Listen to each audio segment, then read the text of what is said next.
Hi hello welcome to zoster media. 45 ఏళ్ల క్రితం చెప్పిన కథ ఇప్పుడు సినిమాగా వస్తుంది. కమల్ హాసన్ కామెంట్స్. దిగ్గజ దర్శకుడు సంగీతం శ్రీనివాసరావు దర్శకత్వంలో నాగ్ అశ్విన్ నిర్మాణ సారథ్యంలో తెరకెక్కించిన చిత్రం సింగ్ గీతం. ఈ సినిమాను జూన్ 11న థియేటర్లో విడుదల చేయనున్నారు. ఈ సందర్భంగా చెన్నైలో జరిగిన గ్రాండ్ ప్రీ రిలీజ్ ఈవెంట్లో విశ్వ నటుడు కమల్ హాసన్ ముఖ్య అతిథిగా పాల్గొని దర్శకుడు సంగీతం శ్రీనివాస్తో తనకున్న దశాబ్దాల అనుబంధాన్ని గుర్తు చేసుకున్నారు. ఈ వేదికపై కమల్ హాసన్ మాట్లాడుతూ 1957లో మాయా బజార్ నుంచి ఇప్పటి సింగ్ గీతం వరకు సంగీతం శ్రీనివాస్ గారిలో ఏ మార్పు లేదు. సినిమా ఆయనతోనే జీవిస్తుంది. నాకు 20 ఏళ్ల వయసులో ఆయనతో పనిచేయడం మొదలు పెట్టాను. ఆయనకు అసిస్టెంట్గా ప్రొడ్యూసర్గా కూడా పనిచేశాను. దాదాపు 45 ఏళ్ల క్రితం ముంబైలో ఆయన నాకు 2 కథలు చెప్పారు. అందులో ఒకటి పుష్పక విమానంగా వచ్చింది.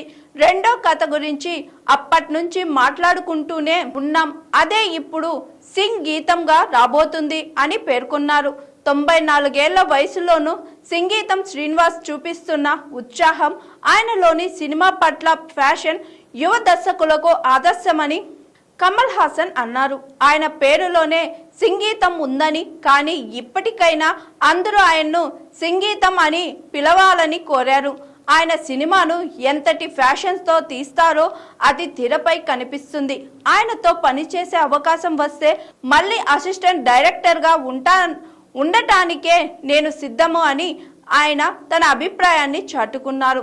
ఈ సినిమా గురించి డైరెక్టర్ నాగ్ అశ్విన్ నాకు 3 నెలల ముందే చెప్పి ఉంటే ఖచ్చితంగా ఈ చిత్రంలో నటించేవాడిని. ఆ అవకాశాన్ని కోల్పోయినందుకు నాకు చాలా బాధగా ఉంది. కానీ ఈ మూవీపై నాకు పూర్తి నమ్మకం ఉంది. రాజ్ కమల్ ఫిలిమ్స్ నిర్మించి ఉంటే బాగుంటుందని అనిపించే చిత్రాల్లో ఇది ఒకటి అని కమల్ హాసన్ అన్నారు. వైజయంతి మూవీస్, స్వప్న సినిమా బ్యానర్స్ ఈ చిత్రాన్ని అత్యంత ప్రతిష్టాత్మకంగా నిర్మించడంపై ఆయన ప్రశంసలు కురిపించారు. సినిమా అనేది ఫ్యాషన్తో కూడుకున్నదని, సింగ్ గీతం ఆ ఫ్యాషన్కు ప్రతిరూపమని ఆయన అన్నారు.